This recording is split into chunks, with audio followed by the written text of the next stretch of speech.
សម្ដេចតេជោហ៊ុនសែនចាត់ទុកទង្វើជនជាតិថៃដែលដាក់តាំងរូបសម្ដេចបាញ់យករង្វាន់ជាទង្វើអមនុស្សនិងអន់ជើងសត្វសម្ដេចតេជោហ៊ុនសែនប្រធានព្រឹទ្ធសភានៃកម្ពុជានៅថ្ងៃទី6ខែតុលាឆ្នាំ2025នេះបានបង្ហោះសារពិសេសមួយដោយសូមអំពាវនាវឲ្យប្រជាជនខ្មែរទាំងអស់កុំធ្វើទង្វើអាក្រក់ដែលជាទង្វើអមនុស្សនិងអន់ជើងសត្វដោយជនជាតិថៃមួយចំនួនបានកំពុងធ្វើដាក់សម្ដេចហើយសម្ដេចតេជោក៏បានប្រកាសឲ្យដឹងថាប្រសិនបើបងប្អូនឈឺចាប់ជាមួយថៃសូមកុំទិញទំនិញថៃមកប្រើប្រាស់និងឈប់ប្រើប្រាស់ប្រាក់បាតថៃលើទឹកដីខ្មែរតទៅទៀតដើម្បីពង្រឹងឯករាជ្យភាពខាងរូបិយវត្ថុរបស់ជាតិយើងក្នុងសំណេររបស់សម្ដេចតេជោហ៊ុនសែនបានសរសេររៀបរាប់ជាមួយខ្លឹមសារទាំងស្រុងដូចខាងក្រោម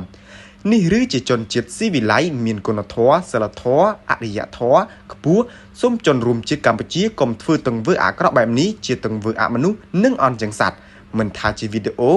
នោះធ្វើដោយមនុស្សផ្ទាល់ឬដោយ AI គឺសុទ្ធតែបង្ហាញនៅអំពើអាក្រក់ទាំងអស់មិនថាជនជាតិណាឬក្រុមណានោះទេកន្លងមកនេះបងប្អូនយើងមួយចំនួនបានសុំមកខ្ញុំដើម្បីធ្វើការសុំតបតតាមរយៈការយករូបថតឬព្រះឆាយាល័ក្ខណ៍របស់ព្រះមហាក្សត្រថៃមកដាក់ហើយបាញ់យករង្វាន់ដោយជនជាតិថៃមួយចំនួនបាននឹងកំពុងធ្វើខ្ញុំបានប្រាប់ទៅវិញបើយល់ថាគេធ្វើបែបនេះខុសសូមកុំប្រឡងយកខុសយកត្រូវជាមួយគេអីព្រោះអំពើបែបនេះជាអំពើអមនុស្សនិងអន់ជើងសត្វទៅទៀតខ្ញុំបានបញ្យល់បន្ថែមថាពួកគេធ្វើបែបនេះក្នុងគោលដៅធ្វើឲ្យខ្ញុំបាត់បង់ការអត់ធ្មត់ក្នុងពេលបត់ច្បាញ់កំពុងស្ថិតនៅក្នុងស្ថានភាពផុយស្រួយឬយ៉ាងណាញុះញង់ឲ្យកងទ័ពនិងប្រជាជនយើងមួយចំនួនតបតតាមរយៈរបៀបបង្កអរិយភាពខ្ញុំសូមអំពាវនាវឲ្យជនរួមជាតិយើងសូមកុំយកព្រះឆាយាល័ក្ខណ៍របស់ព្រះមហាក្សត្រថៃឬរូបថតមេដឹកនាំណាម្នាក់មកធ្វើមិនគប្បីឲ្យសោះទោះបីជាប្រទេសយើងតូចប្រជាជនយើងមានចំនួនតិចសេដ្ឋកិច្ចយើងទន់ខ្សោយតែយើងកុំខ្សោយខាងសិលធម៌យើងត្រូវតែបន្តជាតិសាសន៍ដ៏ថ្លៃថ្នូរមានសិលធម៌ខ្ពស់ប្រសិនបើបងប្អូនឈឺចាប់ជាមួយថៃមិនចូលចិត្តថៃសូមកុំទិញទំនិញថៃមកប្រើប្រាស់និងឈប់ប្រើប្រាស់ប្រាក់បាតថៃលើទឹកដីកម្ពុជាតទៅទៀតដើម្បីពង្រឹងឯករាជ្យភាពខាងរូបិយវត្ថុរបស់ជាតិយើងសូមកុំធ្វើសកម្មភាពណាមួយប៉ះពាល់ដល់ក្រុមហ៊ុនថៃនិងប្រជាជនថៃដែលកំពុងរស់នៅធ្វើការរកស៊ីនៅកម្ពុជាខ្ញុំនៅតែជឿជាក់ថាប្រជាជនថៃភាគច្រើនមិនចង់ធ្វើសត្រូវជាមួយប្រជាជនកម្ពុជានោះទេ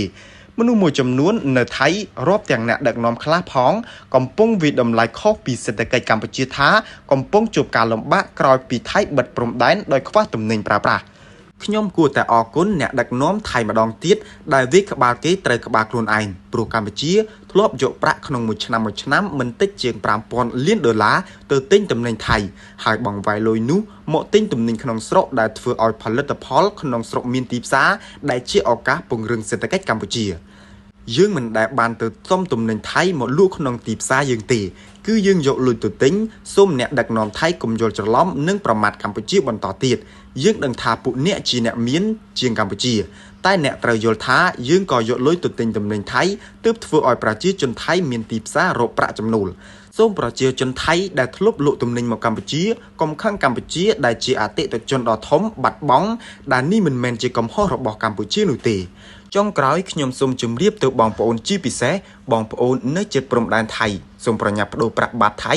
ជាមួយប្រាក់រៀលឬដុល្លារព្រោះពេលខាងមុខបងប្អូននឹងរងការខាតបង់ធ្ងន់ធ្ងរនិងអាចក្លាយជាចំណុចដែលគេយកមកធ្វើជាចំណុចខ្សោយដែលគេគំរាមដោយករណីអគ្គិសនីអ៊ីនធឺណិតនិងប្រេងឥន្ធនៈកាលពីពេលមុន